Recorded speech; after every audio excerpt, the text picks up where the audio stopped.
Hey guys, let's get more news about Dallas, but first, don't forget to subscribe and leave your like. Cowboys Mike McCarthy won't reveal if Zach Martin will retire following surgery. The Dallas Cowboys injury woes continue.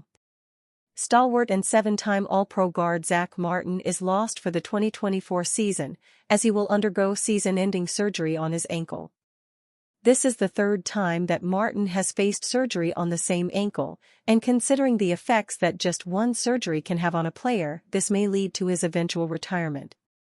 Cowboys head coach Mike McCarthy spoke to reporters following the announcement that Martin would end his season prematurely, including answering questions on whether or not the future Hall of Famer would hang his cleats up after 2024.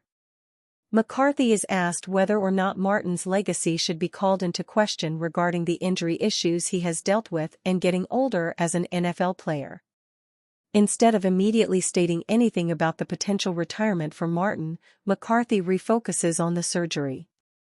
"I think you just have to take a step back and deal with one thing at a time. Frankly, that was the conversation that Zach and I had.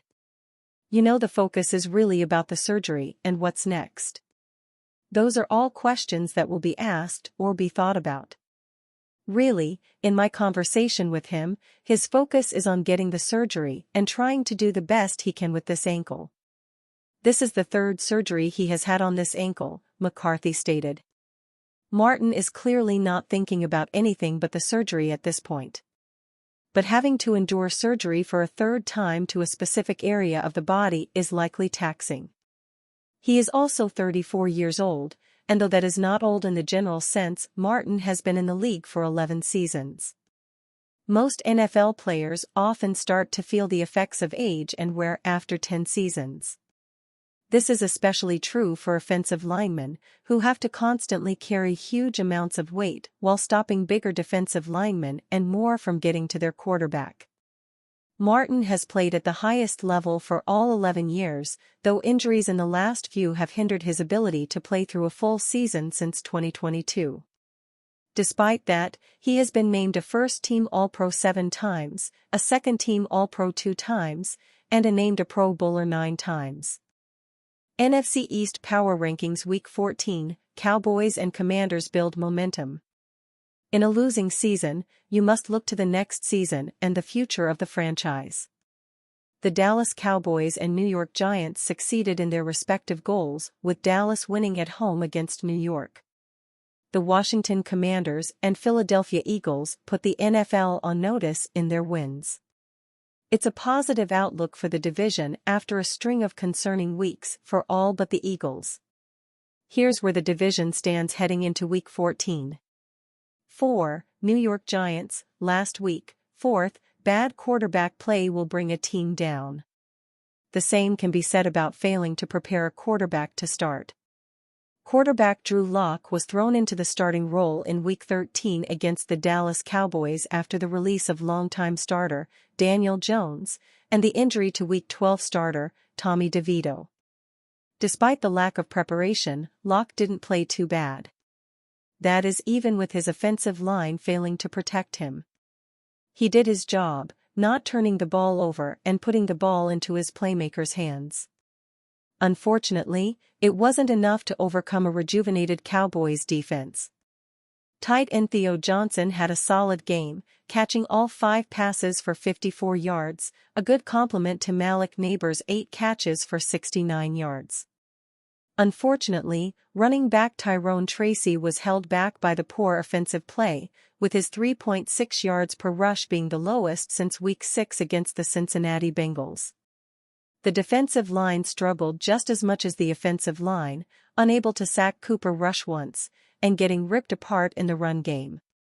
On the plus side, the secondary stepped up and made some big plays. They played tight end coverage, especially in the red zone, and got their hands on the ball numerous times. 3. Dallas Cowboys, last week. 3rd, the best thing for a team playing a lost season is having developmental and depth players play more snaps and get better.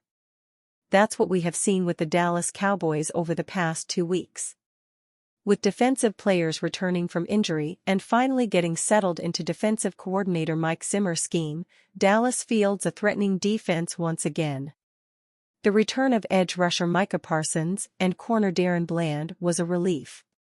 Stars at their respective positions, the once injury-depleted defense finally looked competitive. Dallas tied their season high in sacks with 6, pressured Locke on 52.4% of his plays, and limited the Giants' running backs to under 3.5 yards per rush. A recurring shoulder injury, among other bumps and bruises, limited wideout CeeDee Lamb to a season-low 61% of offensive snaps this week, and could see him miss time. In his place, the likes of tight end Luke Schoonmaker, gadget man Kavonde Turpin, and running back Rico Dowdle can step up.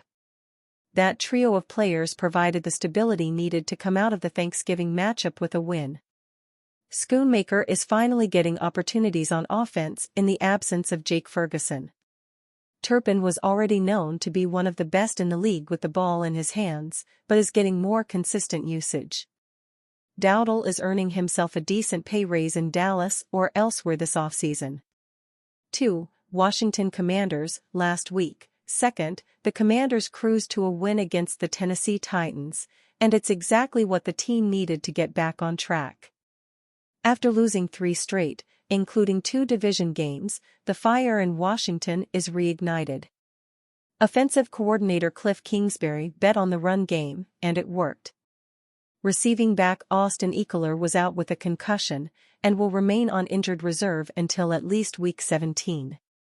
In his place, Chris Rodriguez stepped up with 7.2 yards per carry and a touchdown. Rodriguez, 94 rushing yards, and Brian Robinson, 103 rushing yards, helped Washington control the game.